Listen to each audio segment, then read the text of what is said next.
రాష్ట్ర విభజన నేపథ్యంలో కేంద్ర ప్రభుత్వము నవ్యాంధ్రకు ఇవ్వాల్సింది కొండంత. కానీ 11.5 సంవత్సరాల్లో ఇచ్చింది ఘోరంత. రాష్ట్ర విభజన సందర్భంగా అన్ని విధాల అభివృద్ధి చెందినటువంటి హైదరాబాద్ నగరం తెలంగాణ రాష్ట్రానికి పోయింది కాబట్టి ఆ మేరకు నవ్యాంధ్రకు న్యాయం చేసేటందుకు ఆ రోజు మన్మోహన్ సింగ్ గారి నాయకత్వంలో ప్రధానమంత్రిగా యూపీఏ ప్రభుత్వం నవ్యాంధ్రకు ప్రధానంగా 3 వరాలు ఇచ్చింది. ఒకటి ప్రత్యేక హోదా, 2 బుందేల్ఖండ్ తరహా ప్రత్యేక ప్యాకేజీ, 3వది విభజన చట్టంలో 108 సెక్షన్లు 17 షెడ్యూళ్ల కింద దాదాపు 5 లక్షల కోట్ల రూపాయలు విలువ చేసే ప్రయోజనాలు కేంద్రము రాష్ట్రానికి అందించడం, ఈ 3 వరాలు ఇచ్చింది. ఈ 3 వరాలు అమలై ఉంటే ఈ పార్టీకి నవ్యాంధ్ర స్వర్ణాంధ్ర అయింది. కానీ కేంద్రంలోని బీజేపీ ప్రభుత్వం మోసగారితనం వల్ల, రాష్ట్రంలో ప్రాంతీయ పార్టీల చేతగారితనం వల్ల 11.5 సంవత్సరాలైనా ఇవి అమలుకు నోచుకోలేదు. నేను ముందే చెప్పినట్లు ఇవ్వాల్సింది కొండంత, ఇచ్చింది ఘోరంత. దీంట్లో మొదటి వరం ప్రత్యేక హోదా. ప్రత్యేక హోదా ఇది ఆంధ్రప్రదేశ్ హక్కు, ఇది ఆంధ్రుల హక్కు, ఇది భిక్ష కాదు. ప్రత్యేక హోదా రాష్ట్రానికి సంజీవని. దీన్ని ఆనాడు యూపీఏ ప్రభుత్వం 5 సంవత్సరాలు అమలు చేస్తామని చెప్తే ఇదే బీజేపీ నాయకులు వెంకయ్యనాయుడు గారు మిగతా వాళ్ళు 5 ఏళ్ళు చాలదు 10 ఏళ్ళు కావాలని రాజ్యసభలో అడిగారు.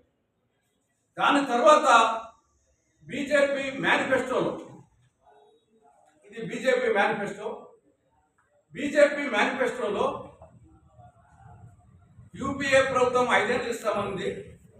బీజేపీ ప్రభుత్వం ఈ హోదాను మరో 5 సంవత్సరాలు పొడిగిస్తుంది, అంటే 10 సంవత్సరాలు ఇస్తామని చెప్పేసి మేనిఫెస్టోలో పెట్టింది బీజేపీ. దాని తర్వాత నరేంద్ర మోడీ ఒక పక్క చంద్రబాబు నాయుడు గారు, ఒక పక్క వెంకయ్యనాయుడు గారు కూర్చోబెట్టుకొని తిరుమల వెంకన్న సాక్షిగా తిరుపతిలో ప్రత్యేక హోదాను 10 ఏళ్ళు అమలు చేస్తామని చెప్పారు. కానీ అధికారంలోకి వచ్చిన తర్వాత ప్రత్యేక హోదా ఒక ముగిసిన అధ్యాయం అని చెప్పారు.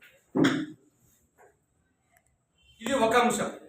రెండవది విభజన చట్టంలో సెక్షన్ 46 సబ్ సెక్షన్ 3 కింద ఉత్తరాంధ్రకు రాయలసీమకు కేంద్ర ప్రభుత్వం బుందేల్ఖండ్ తరహా లేదా ఒరిస్సాలోని కోరాపుట్, బోలంగీర్, కలహంగి తరహాలో ప్రత్యేక అభివృద్ధి ప్యాకేజీ నిధులు ఇవ్వాలి.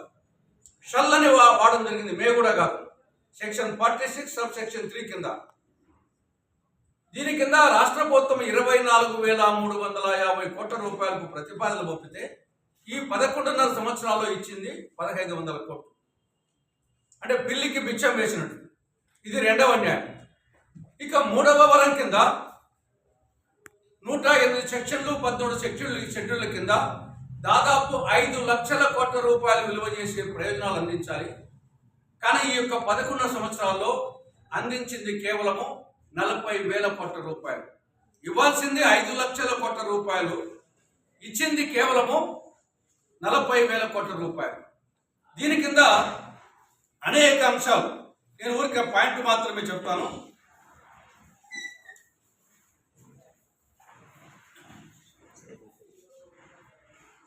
దీంట్లో ఒకటి కడప జిల్లాలో శైల్ ఆధ్వర్యంలో స్టీల్ ప్లాంట్, దాని ప్రస్తావనే లేదు. దాని తర్వాత దుగరాజపట్నం మేజర్ పోర్ట్, దాని ప్రస్తావనే లేదు. తర్వాత 9th షెడ్యూల్ 10th షెడ్యూల్ కింద మొత్తం ఇప్పటికి కూడా 90% ఇప్పటికి తెలంగాణ ఉండిపోయినాయి. 9th షెడ్యూల్ 10th షెడ్యూల్లో ఆ ఇన్స్టిట్యూషన్స్ దాంట్లో 90% ఇప్పటి వరకు ఆంధ్రప్రదేశ్కు రాలేదు.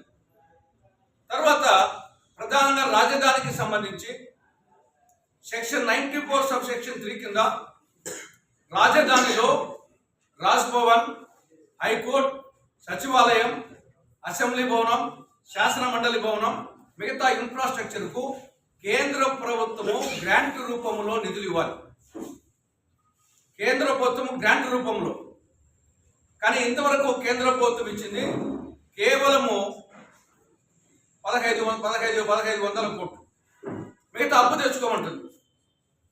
కాబట్టి రాజధాని విషయంలో అన్యాయం చేస్తా ఉంది. ఇక పోలవరం సెక్షన్ 90 సబ్సెక్షన్ 1, 2, 3, 4 కింద దీన్ని త్వరితగతిన పూర్తి చేయాలి. బీజేపీ మేనిఫెస్టో కూడా అదే చెప్పింది. కానీ 11.5 సంవత్సరాలైంది, ఇంతవరకు ఫేజ్ 1 కూడా పూర్తి కాలేదు. అది ఎప్పుడైతుందో కూడా అర్థం కాని పరిస్థితి. మిగతా విశాఖ చెన్నై ఇండస్ట్రియల్ కారిడార్ కానీ, విశాఖ మెట్రో, విజయవాడ మెట్రో, 13 కేంద్రీయ సంస్థలు ఇంతవరకు ఒకటి పూర్తి కాలే. మంగళగిరిలోని ఎయిమ్స్తో సహా 100% ఇప్పటి వరకు ఏది పూర్తి కాలే 13 కేంద్రీయ సంస్థల్లో. కాబట్టి ఇవన్నీ అమలై ఉంటే ఈ పాటికి నవ్యాంధ్ర స్వర్ణాంధ్ర అయింది. అడగంది అమ్మాయినే పెట్టదన్నట్టుగా సామెత ఉంది. దీన్ని నిరంతర పోరాటం చేస్తే తప్ప ఇవి అమలు కావు. అందుకోసం కాంగ్రెస్ పార్టీ పరంగా హామీ ఇస్తున్నాం. విభజన హామీల సాధన సమితి విభజన హామీల కోసం చేసే పోరాటంలో కాంగ్రెస్ పార్టీ మనస వాచ కర్మన త్రికరణ శుద్ధిగా సంపూర్ణ మద్దతు ఇస్తుందని చెప్పేసి ఈ సభాముఖంగా మీడియా ముఖంగా తెలియజేస్తాం.